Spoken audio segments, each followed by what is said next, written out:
এবার কি চীনে আক্রমণ চালানোর পথে হাঁটছেন ডোনাল্ড ট্রাম্প?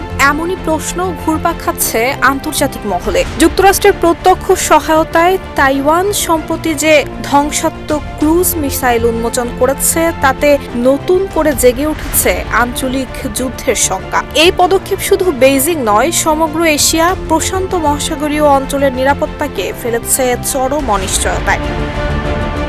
চীনের কঠোর হুঁশিয়ারির মধ্যে তাইওয়ান প্রথমবারের মতো যুক্তরাষ্ট্রের এনরিল ইন্ডাস্ট্রিজের সঙ্গে যৌথভাবে তৈরি মিসাইল প্রদর্শন করেছে। আগামী বছর থেকে শুরু হবে এর উৎপাদন। যুদ্ধবিমান থেকে নিক্ষেপযোগ্য এই মিসাইল স্থল এবং সমুদ্র উভয় লক্ষ্যবস্তুতেই আঘাত হানতে সক্ষম। প্রতিটির উৎপাদন খরচ ধরা হয়েছে প্রায় $2,16,000। তাইওয়ানের বৃহত্তম প্রতিরক্ষা প্রদর্শনীতে শুধু ক্রুজ মিসাইল নয়, পানির নিচে ড্রোন এবং মোবাইল মাইন প্রোটোটাইপও তুলে ধরা হয়েছে। প্রেসিডেন্ট ট্রাম্প ঘোষণা দিয়েছেন 2030 সালের মধ্যে প্রতিরক্ষা বাজেটে জিডিপির 5% উন্নীত করা হবে।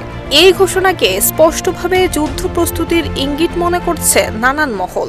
ওয়ালটন এখন দেশের সীমানা পেরিয়ে পৌঁছে গিয়েছে 50টিরও বেশি দেশে। ওয়ালটন, ঘরে ঘরে বিশ্বজুড়ে।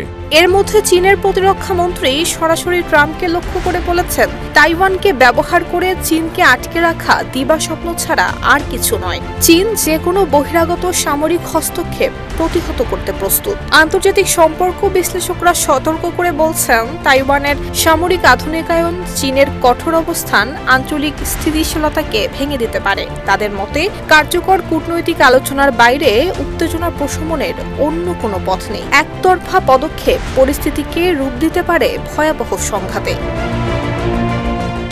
নুসরাত জাহান মেহেক, ঢাকা পোস্ট।